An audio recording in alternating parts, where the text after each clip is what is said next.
downward spiral that, if they don't stop, is going to end in national ruin. And unfortunately, there are relatively few that realize it. I'm talking about several things. I'm talking about the calls among Christian nationalists for a national day of rest. I'm talking about President Trump's declaration and call for all Americans to rest on the Sabbath. Unfortunately, people don't realize that for the entire recorded history of humanity, every time there is a state-sanctioned religion, it always ends in persecution. And yet, many are about to embark on the exact same path. And today, I'm going to prove that to you by taking you through a short journey, showing you the history of religious persecution when religion and state combine. And hopefully, someone watching this won't be so indifferent to what's happening in the United States. Today, we're going to take a look at a well-known prophecy, but we're going to look at it in a different way, through a different lens. We're going to look at it through the lens of religious persecution, and it will help you to understand where these things are headed. And for most of you, I promise, you will see a perspective that you may not have seen before. This prophecy not only discusses 5 kingdoms, but by default, it also covers 5 periods of time in which God's people would be persecuted by religious and governmental powers. In Daniel chapter 2, Nebuchadnezzar, king of Babylon, received a dream of an image made of metal in which God showed him the entire history of humanity from his day to the end of time. The image shown to him was like a living parable to explain world history.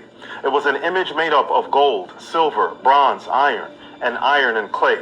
And then finally, a great stone at the end destroys this image, representing the second coming of Christ and the establishment of the everlasting kingdom. Each of these 5 periods or kingdoms had periods of forced religious worship. And by forced worship, I mean that each kingdom required a form of worship that violated one of the first 4 commandments, which are the commandments dealing with the worship of God. And please don't miss this, because this will help you to understand what we can expect to happen in the United States and then around the world. There is going to be forced worship dealing with one of the first 4 commandments, and you'll see that in just a moment. But back to the dream.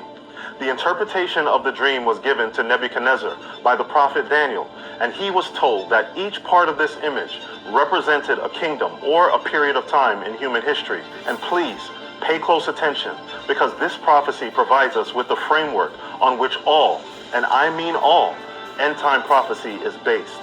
The framework is not preterism. The framework is not futurism.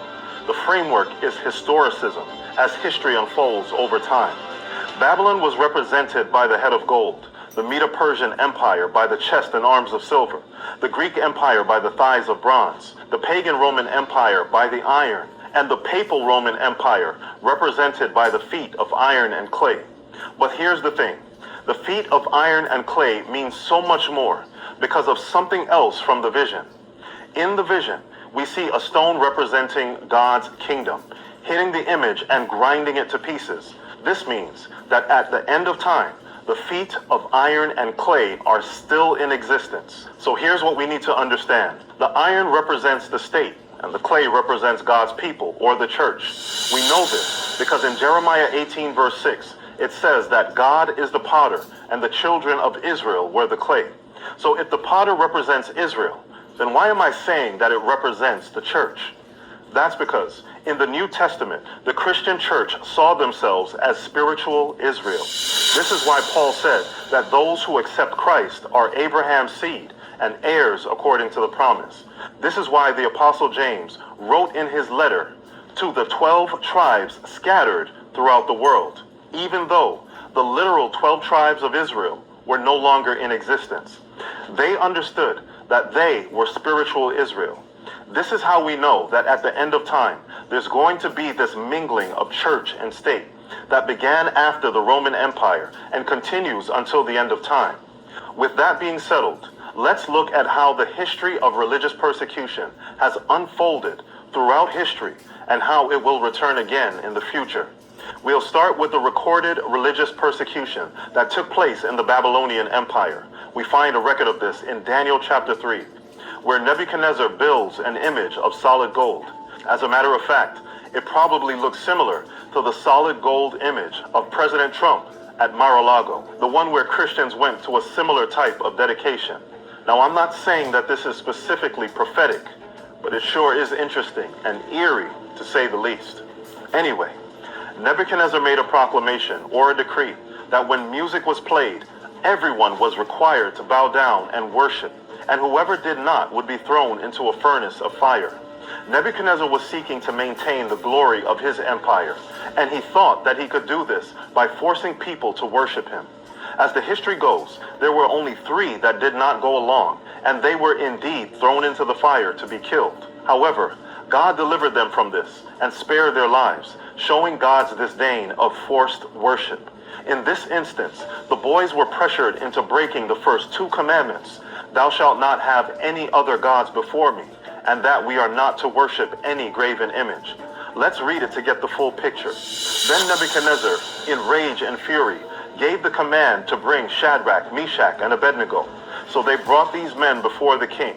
Nebuchadnezzar spoke, saying to them, Is it true, Shadrach, Meshach, and Abednego, that you do not serve my gods or worship the gold image which I have set up? Now if you are ready, at the time you hear the sound of the horn, flute, harp, lyre, psaltery, in symphony, with all kinds of music, and you fall down and worship the image which I have made, good.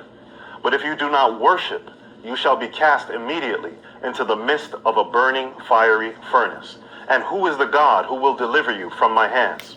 You see, they were pressured to break the first 2 commandments, and you're going to see this pattern of forced worship with every single period of history. Now fast forward to kingdom number 2, Medo-Persia, represented by silver. This kingdom tried to get the entire nation to worship by requiring everyone to only worship the king for 30 days. After all, it was just a short amount of time. Then everyone could go back to worshiping how they wanted. But once again, there was a minority that would not. And the minority was Daniel, who understood the first commandment, that he could have no other God before God. And as a result, he was thrown into a lion's den.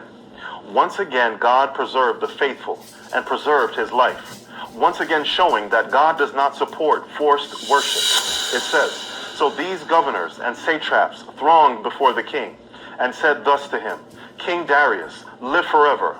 All the governors of the kingdom, the administrators and satraps, the counselors and advisors, have consulted together to establish a royal decree, and to make a firm decree that whoever petitions any god or man for 30 days, except you, O king, shall be cast into the den of lions. Now, O king, establish the decree, and sign the writing, so that it cannot be changed, according to the law of the Medes and the Persians, which does not alter. Therefore, King Darius signed the written decree.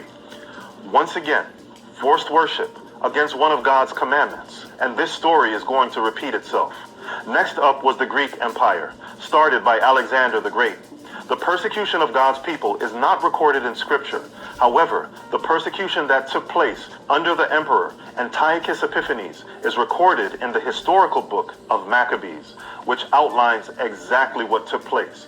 And by the way, before I read this, I have to say this. Antiochus Epiphanes is not the little horn of Daniel 7 or 8. In a moment, you'll see exactly who that horn is. But the persecution during the Greek Empire looked like this. Then the king wrote to his whole kingdom that all should be one people, and that each should give up his customs. All the Gentiles accepted the command of the king. Many, even from Israel, gladly adopted his religion. They sacrificed to idols and profaned the Sabbath. And the king sent letters by messengers to Jerusalem and the cities of Judah. He directed them to follow customs strange to the land, to forbid burnt offerings and sacrifices and drink offerings in the sanctuary, to profane Sabbaths and feasts, to defile the sanctuary and the priests, to build altars and sacred precincts and shrines for idols, to sacrifice swine and unclean animals, and to leave their sons uncircumcised. They were to make themselves abominable by everything unclean and profane, so that they should forget the law and change all the ordinances. And whoever does not obey the command of the king shall die. Here we find that Antiochus wanted the Jews to break all 4 of the commandments dealing with the worship of God, having a God before God, burning incense to an idol, blaspheming by sacrificing unclean animals, and that they should not keep the Sabbath. Once again, threatening them with death. I hope you're seeing the pattern here. 3 nations so far, all part of Daniel's initial vision, and each of them tried to get God's people to go against one or some of his commandments. Next up was the Roman Empire, represented by the legs of iron. This empire initially allowed people to practice the religion of their choice, having a somewhat passive posture towards the various religions. However, by the time we get to the 3rd century AD, something drastic happened. The Roman Empire was dealing with famine and disease. The empire was in decline, and the emperors began to believe that the nation needed to get back to their gods in order to secure the prosperity of the empire. One of the main emperors to do this was Emperor Decius. This was a pivotal moment in history because it was the first time a Roman emperor mandated a universal empire-wide religious act. Based on historical accounts, such as those from Saint Cyprian and Bishop Dionysius, and also recorded in the surviving certificates for those that went along with forced worship, the Edict of Decius mandated the following universal compliance. Every inhabitant of the empire, men, women, and children, was required to perform a religious act by a specific deadline. To be considered loyal, a person had to do 3 things. 1. Sacrifice. Offer an animal or a grain offering to the Roman gods. Number 2. Libation. Pour a drink offering, usually wine, in honor of the gods. And number 3. Taste. Eat a portion of the sacrificial meat to prove participation. The act was officially done for the, quote, safety of the empire, as Decius believed that the gods were angry and causing the plagues and wars that were then threatening Rome. The penalty? Those who refused to comply were not allowed to participate in society and were subject to arrest, trial, and execution. As a matter of fact, here is a copy of an actual certificate that was given to someone who complied with the demand to break the 1st commandment to have no other gods before God, and the 2nd commandment to worship idols. And it has some very specific information that I want you to notice. It had the person's location, lineage, age, and something that identified them. Take a look. To the commissioners of sacrifices of the village of Alexander's Island, from Aurelius Diogenes of the village of Alexander's Island, aged 72 years old, scar on his right eyebrow. I have always sacrificed regularly to the gods, and now in your presence, in accordance with the edict, I have offered sacrifice and poured a drink offering and tasted of the sacrifices, and I request you to certify the same.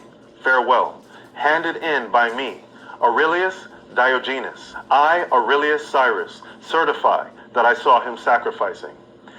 Even though they did not have the technology that exists today, it is clear that they used what was available to identify who was who and who complied. And those who did not comply were met with severe consequences. You see, if they complied with the edict, they were permitted to continue taking part in society. If they did not comply with the edict, as we have already seen, they were subject to arrest, trial, and execution.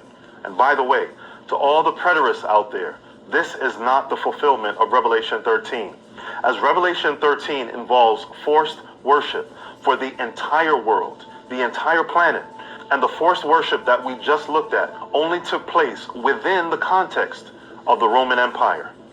The persecution took place regarding the breaking of one of the first 4 commandments related to the worship of Jehovah. Once again, there was a threat of death. Please keep this in mind, because if you're a Christian, this is where things get close to home, because now we come to the 5th kingdom, which was really just an extension of the 4th kingdom, which was pagan Rome. But instead of pagan Rome, something new emerged. This was something called papal Rome. Same territory, same government, but this time something different happened. This something was referred to in Daniel 7 as a beast that was diverse or different from all the other kingdoms before it. This time it was God's people, Christians who were now coming together with the government to enforce their doctrines, and Christianity was declared to be the official religion of the empire or the government. This is exactly what is happening today, especially at this moment in time where America is being rededicated to God. While I'm a Christian, I do not like where this is heading, and you're going to see why as we look at this ancient union of church and state that took place during the Dark Ages. With the Edict of Thessalonica in 380 AD, Christianity officially became the state religion of the Roman Empire. This was issued by Emperor Theodosius, and around 15 years before that edict, the church was emboldened to declare that anyone that was found Judaizing by keeping the Sabbath was to be excommunicated from the church. And here's the thing, that excommunication wasn't just a casual policy.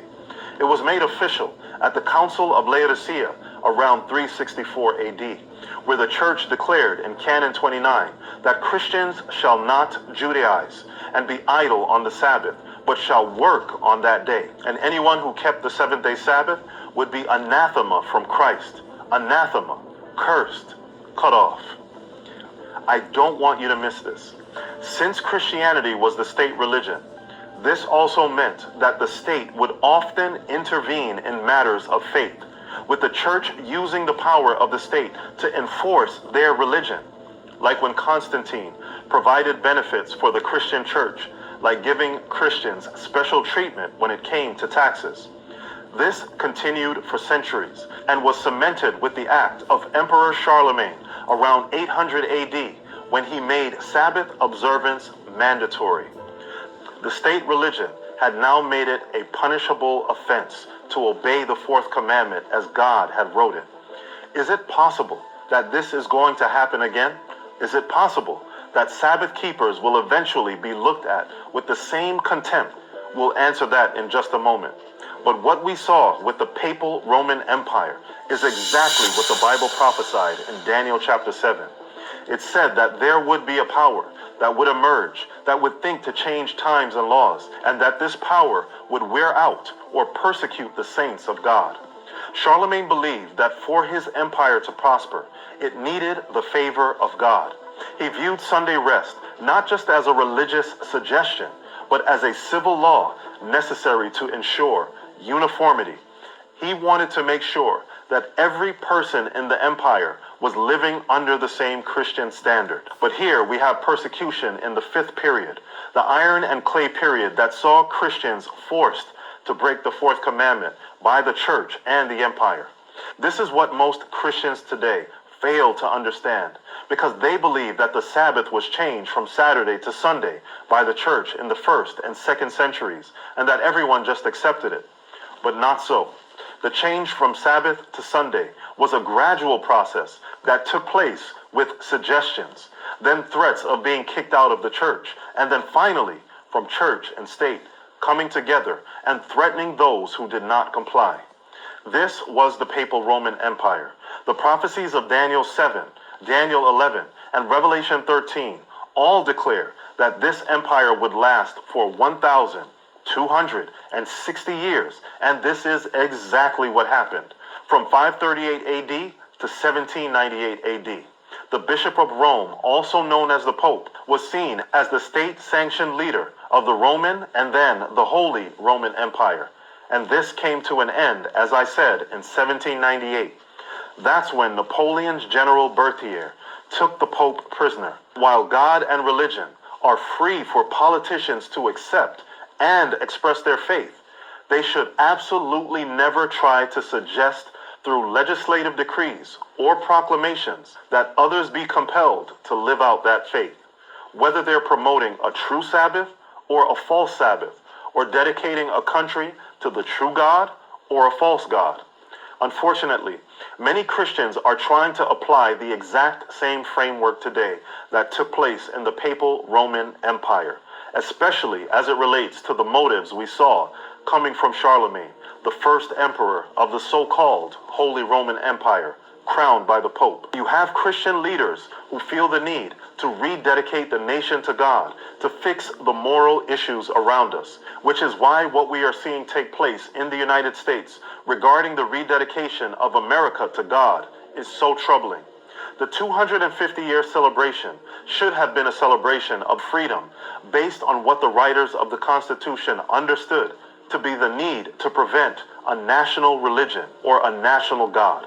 This is exactly what the founding fathers were attempting to avoid at all costs, because they understood the results of a nation that chooses a de facto religion. And it's not like I'm putting words in their mouths. James Madison, the man who actually wrote the First Amendment, said it like this: "The religion then of every man must be left to the conviction and conscience of every man, and it is the right of every man to exercise it as these may dictate." Jefferson called it a wall of separation between church and state. These weren't atheists or agnostics trying to push God out of the public square. Many of these men were Christians who had read enough history to know what happens when the state starts dictating worship. They read about Babylon. They read about Medo-Persia and Greece. They read about Decius. They read about Charlemagne. And they built a constitution specifically to prevent the United States from becoming the next chapter in the history book of religious persecution. Whether you understand it or not, what has existed in the United States for the past 250 years is very unique when compared against the backdrop of human history. The beauty of America is that it kept religion out of politics. As we've seen in the history of religious persecution, any time a nation has a national religion, whether pagan or Christian or Muslim or anything else, they will always come to the place where they persecute those who do not go along with the state-sanctioned religion. This 250-year gap without a state-sanctioned religion is eroding away right before our eyes, as millions of Americans are celebrating by trying to implement a government-supported religion. Even if it's the religion that I believe in, I do not and will never support these movements, because I know where it's going to lead. And it's going to lead to the church, much like Babylon, Medo-Persia, Greece, pagan Rome, and papal Rome, trying to force people to break one of God's commandments. And I believe it will be the fourth commandment, the seventh-day Sabbath. I'm not saying it's happening right now at this very moment, but I am saying that there are Christians that absolutely want to compel people to worship on a day that God did not ordain, and they are gaining more and more political power. As I already mentioned, Revelation 13, along with Daniel 11, 7, and 2, all state the same thing. There was a union of church and state, represented by the iron and clay, the little horn of Daniel 7 and 8, the king of the north from Daniel 11, and the beast from the sea in Revelation 13. All of these point to the church-state power that would persecute God's people if they did not go along with the breaking of one or many of his commandments. Revelation 13 reveals that the power and the movements of that beast would be repeated at the end of time with the formation of the image to the beast and the enforcement of that beast's mark, which is the Sunday Sabbath. As a matter of fact, the very church that morphed into the Roman Catholic Church states proudly that the change of the Sabbath from Saturday to Sunday is a mark of their authority. The image to the beast is nothing more than a repetition of what took place during the Dark Ages. It's nothing more than the abandonment of the principles of the Constitution to keep religion out of the government. And we are seeing this live